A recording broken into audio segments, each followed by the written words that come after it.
उनके लिए मेजरली ये वीडियो है जो घर बैठे बैठे एग्जाम दे रहे हैं। देखो यार, तुम्हारे पास ओबी में चॉइस थी। कभी कभी जो पेपर होता है वो ड्यू पोर्टल के ऊपर कभी लेट पहुंचाते हैं। फॉर एग्जांपल आपका 10 बजे पेपर है, आपका पेपर हो सकता है 10:30 आ जाए, तो आप कहोगे अरे अरे हमारा टाइम खराब हो गया। ऐसे नहीं होने वाला।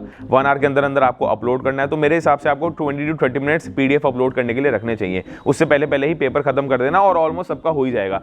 जिसमें सबसे पहले आप लिखना है यहाँ पे सेमेस्टर 1 अंडरस्कोर करके लिखना, semester 1 underscore your roll number underscore कौन से सब्जेक्ट का पेपर है अंडरस्कोर आंसर 1। हर आंसर से पहले एक पर्टिकुलर शीट में आपको ये इंफॉर्मेशन लिख के जानी है। ये इंफॉर्मेशन अब यहाँ पे फ्लैश होगी।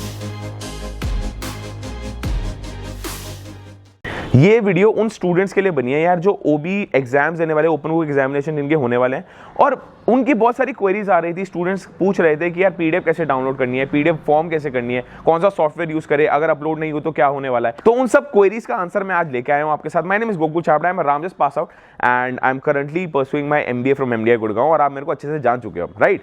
तो यहाँ पे यार इस चैनल के ऊपर आपको सेमेस्टर 1 से लेकर सेमेस्टर 6 तक academics, internships, career guidance, placements के बारे में A to Z गाइडेंस मिलने वाली है, राइट। अगर आप चैनल पे नए हो सब्सक्राइब करो। और हम स्टार्ट करने वाले हैं ओबी की जो लेटेस्ट गाइडलाइंस आई है दिल्ली यूनिवर्सिटी के अंदर, हम उनको कैसे फॉलो कर सकते हैं। और ये वीडियो प्राइमरली रेगुलर और एसओ स्टूडेंट के लिए तो है ही, पर यार उनके लिए मेजरली ये वीडियो है जो घर बैठे बैठे एग्जाम दे रहे हैं। देखो यार, तुम्हारे पास ओबी में चॉइस थी, तुम घर बैठ के भी एग्जाम दे सकते हो, तुम फिजिकल मोड में भी एग्जाम दे सकते हो, बट भैया हमारी तैयारी कहाँ है इतनी अच्छी तैयारी किसी की नहीं थी। और वही बात होगी, भैया सारी क्लासेस तुमने रख दी ऑनलाइन और अब तुम कह रहे हो कि नहीं पेपर दे दो ऑफलाइन, तो यार नहीं भाई, ये तो अनजस्ट है, ये अनफेयर है। तो कोई बात नहीं, ये वीडियो उनको बहुत हेल्प करने वाली है जो घर बैठे बैठे एग्जाम देने वाले हैं। स्टार्ट करते हैं यार। जब तुम्हारा पेपर आने वाला है तब क्या तुम्हें फॉलो करनी है गाइडलाइंस। अब मैं यहाँ पे एज्यूम करके चल रहा हूँ कि यार आपने ड्यू एग्जामिनेशन रजिस्ट्रेशन ऑलरेडी कर लिया होगा, एग्जाम का रजिस्ट्रेशन फॉर्म था वो भर लिया होगा, एडमिट कार्ड भी लॉन्च हो चुके हैं, वो आपने डाउनलोड कर लिए होंगे। अब हम बात करने वाले हैं भैया जिस दिन एग्जाम होगा तब क्या करना है।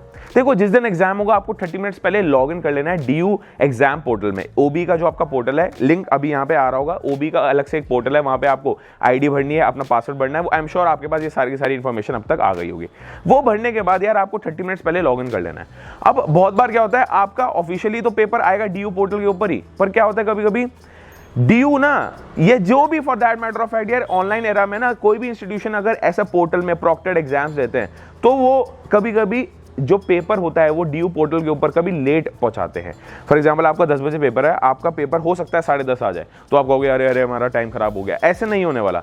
तो यार इसका ऑल्टरनेटिव क्या करता है, कोई भी एडमिनिस्ट्रेशन होता है, कोई भी दिल्ली यूनिवर्सिटी का ऑफिशियल होगा, वो क्या करेगा, आपका जो रजिस्टर्ड ईमेल आईडी है ना, रजिस्टर्ड ईमेल आईडी जो आपने दिल्ली यूनिवर्सिटी के अंदर रजिस्टर करवा रखी है, उसके ऊपर भी चेक करते रहना है आपको। साइड बाय साइड 2 टैब्स खोलने हैं, एक आपका ड्यू एग्जाम पोर्टल और एक जीमेल अकाउंट या ईमेल अकाउंट जो भी आपने ईमेल दे रखा है। ऐसा हो सकता है कि आपका जो ड्यू पोर्टल पे एग्जाम है ना वो लेट आए और जीमेल पे एग्जाम पहले आ जाए। पहली बात तो ये है, पहली टिप ये है।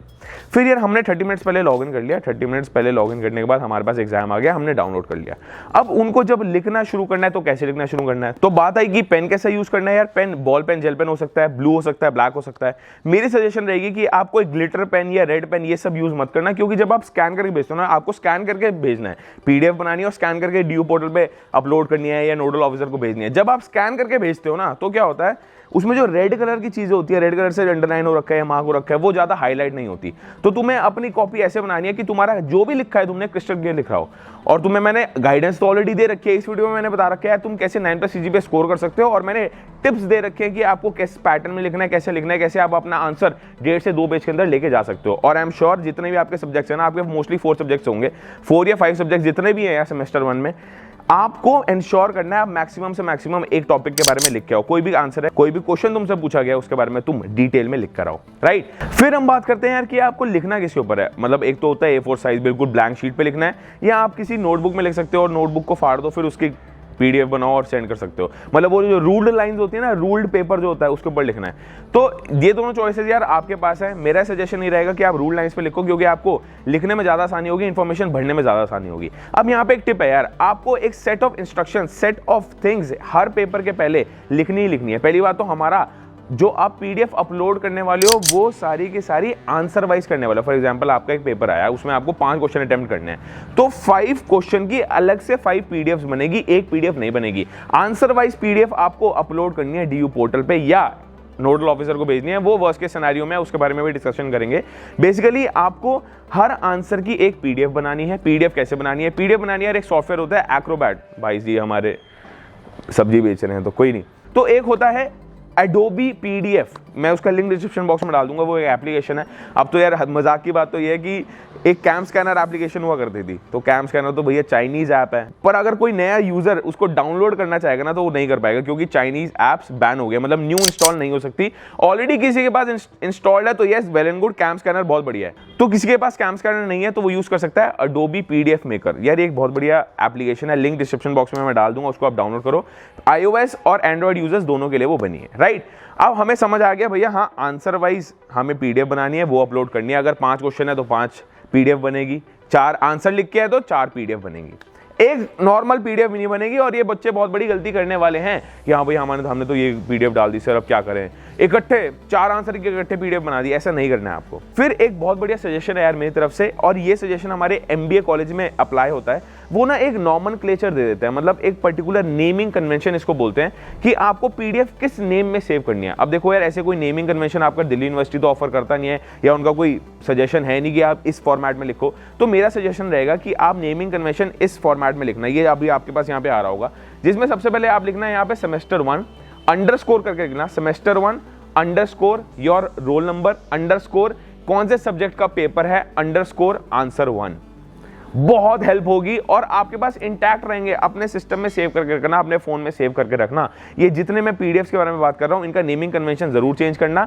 इस नेमिंग कन्वेंशन में अगर जाओगे ना तो हाँ तुम्हारे पास सेव भी रहेगा और तुम्हारे पास प्रूफ रहेगा। देखो मैम, मैंने तो अच्छे से नेमिंग कन्वेंशन में आपके पास आंसर शीट पहुंचाई है, और एग्जामिनर भी खुश होगा, कहेगा हाँ यार ये बंदा तो बड़ा ऑर्गेनाइज्ड है। तो ये हमें ऑर्गेनाइज्ड वे में पीडीएफ सेंड करनी है। ये नहीं कि नेमिंग कन्वेंशन लिख दिया आंसर 1, अरे कौन से सब्जेक्ट का आंसर 1, कौन से सेमेस्टर का आंसर 1, इतने सारे एग्जाम्स हो रहे हैं दिल्ली यूनिवर्सिटी के अंदर। तो ये नेमिंग कन्वेंशन मस्ट है और ये आपको जरूर लिख के जाना है। उसको एडिट हो जाएगा, वो जिस भी सॉफ्टवेयर में आप अपनी पीडीएफ बना रहे हो ना, उसमें ये नेमिंग कन्वेंशन एडिट हो जाएगा। बट एक बार तुम्हें इंश्योर करनी है, जो हमारे पास पीडीएफ का यार फॉर्मेट होगा ना, फॉर्मेट तो मैंने समझा दिया क्या है, उसका जो साइज है वो 7 MB से कम होना चाहिए, मैक्सिमम 7 MB होना चाहिए। उसके बियॉन्ड अगर होगा तो यार जो डीयू पोर्टल है तुम्हारा, वो पीडीएफ एक्सेप्ट नहीं करेगा। तो इंश्योर करना कि पीडीएफ कम से कम हो। और अगर पीडीएफ 7 MB से ज्यादा जा रही है तो यार वेबसाइट्स बहुत ज्यादा हैं हमारे पास। एक वेबसाइट करके ilovepdf.com, इसको अदरवाइज मत लेना, ilovepdf.com, उस पे जाना और कहना कॉम्प्रेस पीडीएफ, या गूगल पे सर्च कर देना कॉम्प्रेस पीडीएफ। तो वो जितना तुम्हारा फाइल का साइज है, पीडीएफ का साइज हो रहा है ना, उसको वो कंप्रेस कर देता है और वो छोटे फाइल में बना देता है। उसमें तुम्हारा जो पेपर की क्वालिटी होती है, पीडीएफ की क्वालिटी होती है, वो डिमिनिश नहीं होती और तुम्हारे पास पीडीएफ इंटैक्ट रहेगा, अच्छे से रहेगा, राइट। इसमें यार एक और बहुत इंपॉर्टेंट बात है जो अभी मैंने लिखी हुई है, उसके अकॉर्डिंग आपको हर आंसर से पहले एक पर्टिकुलर शीट में आपको ये इंफॉर्मेशन लिख के जानी है। ये इंफॉर्मेशन अभी यहाँ पे फ्लैश होगी, नेम, प्रोग्राम नेम, कि हाँ भैया कौन सा प्रोग्राम है, BCom program, BCom honours, BA program, BA political science, BA Hindi honours, कौन सा प्रोग्राम है आपका, एग्जामिनेशन रोल नंबर आपको अलॉट किया हुआ है वो, unique paper code, paper title and date and time of examination. इसमें आपको कोई कॉलेज मेंशन नहीं करना है, ये सारी इंफॉर्मेशन आपको मेंशन करनी है और ये सारी इंफॉर्मेशन हर आंसर शीट के पहले आपको लिख के रखनी है। तो इसका यह सोल्यूशन है, अभी के अभी मैं बता रहा हूं, ये प्री एग्जाम प्रिपरेशंस है, अभी के अभी एक ब्लैंक शीट लो, उस पर सारी इंफॉर्मेशन लिख लो और उस इंफॉर्मेशन को, उस शीट को तुम फोटो खींच लो। जब भी तुम पीडीएफ फॉर्म करने जाओगे ना, वो शीट जो होने वाली है वो सबसे पहले होने वाली है तुम्हारी। ये तो हो गया एक एग्जाम के लिए, समझ रहे हो, ये हो गया एक एग्जाम के लिए। ऐसे तुम्हारे पास 4 एग्जाम है, तुम्हारी 4 शीट्स बन रही होंगी, ये बात हमें नोट करके रखनी है। फिर हमारे पास कितना टाइम है यार, हमारे पास ऑलमोस्ट 5 आवर्स हैं, जिसमें से 3 आवर्स को आपको पेपर अटेम्प्ट करना है, 1 आवर के अंदर अंदर आपको अपलोड करना है। तो मेरे हिसाब से आपको 20 to 30 मिनट्स पीडीएफ अपलोड करने के लिए रखने चाहिए। उससे पहले ही पेपर खत्म कर देना और ऑलमोस्ट सबका हो ही जाएगा। हर बड़ी में मत आना मेरा टाइम जा रहा है भैया, मैं तो दे ही नहीं पा रहा पेपर, घबराना मत, अच्छा पेपर जाएगा। बट इंश्योर करना कि वो जो 3 घंटे है ना, उसमें तुम्हारा माइंड फोकस रहे, किसी और का कॉपी करने मत लग जाना। अभी वही बात करने वाला हूँ कि रिसोर्सेस कौन कौन से यूज करने हैं तुम्हें। मेरी बात मानना, किसी और का कॉपी मत करना और 3 घंटे में जितना भी लिख रहे हो ना, फोकस माइंड से लिखना, सारा का सारा टॉपिक जितना भी तुम्हें आता है, जितना भी आज तक तुमने 12th तक पढ़ा है ना, सब लिखाना। सेमेस्टर 1 में जो पढ़ा है सब लिखाना। अच्छे मार्क्स तुम्हें मिलने वाले हैं, तभी मिलने वाले हैं जब तुम कुछ लिख के आओगे। ये नहीं कि हाँ सर ये तो टॉपिक मैंने पढ़ के आया ही नहीं था, कभी बोर्ड एग्जाम से तुमने ऐसा किया होगा तो अब मत करना कि नहीं मैंने तो ये कभी टॉपिक पढ़ा ही नहीं, इसलिए मैं इसके बारे में कुछ लिख के नहीं आने वाला। ऐसा नहीं होने वाला, ये सिर्फ लेजी एटीट्यूड है, इसको प्लीज इग्नोर करना। अब हम बात करते हैं लास्ट 2 पॉइंट्स की। इन केस हमारा भैया नहीं हुआ अपलोड, फिर क्या करें? हमारा जो पीडीएफ है वो अपलोड ही नहीं हो रही भैया, जो भी रीजन है, इंटरनेट कनेक्टिविटी इशू है, तुम्हारी पीडीएफ का साइज भारी है, जो भी है, तो यार इस केस में तुम्हें नोडल ऑफिसर का नंबर, तुम्हारे पास एक लिस्ट आ रही होगी यहाँ पे, नोडल ऑफिसर हर कॉलेज के हर एग्जाम के नोडल ऑफिसर्स का नंबर तुम्हारे पास लिस्ट में दिया हुआ है। दिल्ली यूनिवर्सिटी के अंदर ये लिस्ट तुम डाउनलोड कर सकते हो, इसका भी लिंक मैं डिस्क्रिप्शन बॉक्स में डाल दूंगा। नोडल ऑफिसर की ईमेल आईडी है, उस पर तुम्हें मेल करना है विद द प्रूफ कि तुम्हारे साथ क्या क्या प्रॉब्लम आई, क्या क्या अकरेंसेज हुई हैं, और उसका स्क्रीनशॉट तुम्हें लेना है। फॉर एग्जांपल कनेक्टिविटी इशू है तो उसका पहले स्क्रीनशॉट ले लो या अपने फोन से ले लो और घर वालों से बात करा देना। अगर तुम्हारे पास कोई प्रूफ भी नहीं है ना तो तुम बोल देना हाँ नोडल ऑफिसर को, सर प्लीज मेरे घर वालों से बात कर लो, मैं तो एग्जाम दे रहा था, अपलोड ही नहीं हो रहा, मैं क्या करूं, XYZ कंडीशन हो सकती है। तो यस, घर वाले भी उसमें तुम्हारा अच्छा सा टेस्टिमोनियल बन सकते हैं कि देखो यार घर वाले मेरा प्रूफ है। ठीक है जी, बात सही है। अब बात करते हैं कि आपको पढ़ना कहाँ से है। मैंने बताया बीकॉम ऑनर्स या बीकॉम प्रोग्राम के लिए past 10 years papers plus chapter wise notes मैंने इसी चैनल पे लॉन्च कर दिए। लर्न करो द लाइव लर्निंग ऐप, यार हमारी खुद की एप्लीकेशन है जहाँ पे हम बहुत ही कम कॉस्ट पे आपको PDF नोट्स प्रोवाइड कर रहे हैं। वो नोट्स बहुत ही प्यारे हैं, यहाँ पे आपको आते हुए दिख रहे होंगे। और बीकॉम प्रोग्राम और बीकॉम ऑनर्स सेमेस्टर 1 तो हमारा हो गया सॉर्ट, उनके जितने भी सब्जेक्ट्स हैं सारे का सारा मैं यहाँ पे लेके आ रहा हूँ। ऑल कोर्सेज के हमने EVS लॉन्च करा है, इंट्रोडक्टरी माइक्रो इकोनॉमिक्स लॉन्च कर रहे होंगे। और यार इंग्लिश बहुत सबका सब्जेक्ट है, इंग्लिश ऑलमोस्ट हर कोर्स का सब्जेक्ट है। सेमेस्टर 1 में जितने भी कोर्सेज है इंग्लिश उनको पढ़ना ही पढ़ना है। तो इंग्लिश के जो नोट्स हैं, chapter wise notes plus past years papers, मेरी श्योरिटी है मैं आपको मंडे तक ला के दे दूंगा, वो आप यहां से डाउनलोड कर सकते हो। राइट, तो चैनल पे नए हो सब्सक्राइब करो। आपको मैं हमेशा से बताता रहा हूं, इस वीडियो में मैंने बता रखा है, चीटिंग मत करना, दूसरे के पेपर से कॉपी मत करना, आप खुद के रिसोर्सेज यूज करो ना। जो मैंने नोट्स निकाल रखे हैं उससे पढ़ो, मजा आ जाएगा। कलरफुल नोट्स हैं, जो आपके पास जितना भी रेफरेंस मटेरियल है, बुक्स हैं, उनसे पढ़ो।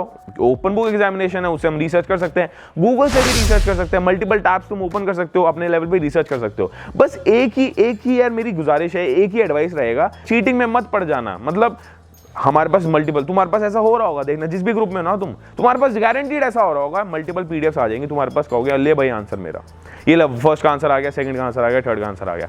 और वो आंसर अगर तुमने कॉपी डिट्टो वैसे लिख दिया तो तुम फंस जाओगे। इस वीडियो में मैंने एक्सप्लेन कर रखा है, मैं दोबारा उस पॉइंट को बार बार नहीं बोलना चाहता। तो आई एम श्योर आप ऐसे इलीगल मीन्स में नहीं पढ़ेंगे। ओपन बुक एग्जामिनेशन का मतलब ये है तुम कुछ भी लेवल पे रिसर्च जरूर कर सकते हो, बट अपने खुद के लेवल पे करो।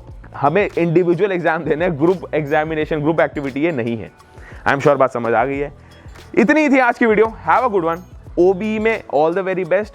फोड़ के आ जाओ सेमेस्टर 1। याद रखना जितने भी तुम्हारे कॉलेज के एग्जाम्स है, ये एक रेस नहीं है, ये एक मैराथन है। सेमेस्टर 1 के एग्जाम्स अच्छे जाएंगे तभी तो हम आगे अच्छा स्कोर कर पाएंगे। यार हमारा जो कॉम्प्रीहेंसिव बनने वाला है ना 3 साल का ग्रेड, उसमें सेमेस्टर 1 एक बहुत क्रूशियल पार्ट प्ले करता है।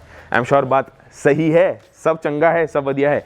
मेरी प्रॉमिस है, introductory micro economics, business loss के अभी नोट्स हमने लॉन्च तो कर दिए हैं, बट उसके लिए अलग से डिटेल वीडियो नहीं आई है, आ रही होगी आपके पास, 1-2 दिन में आ रही होगी। सिमिलरली यार आपके पास इंग्लिश के नोट्स मैं इसी चैनल पे लॉन्च करने वाला हूँ। चैनल पे नए हो सब्सक्राइब करो, जल्दी मुलाकात होगी।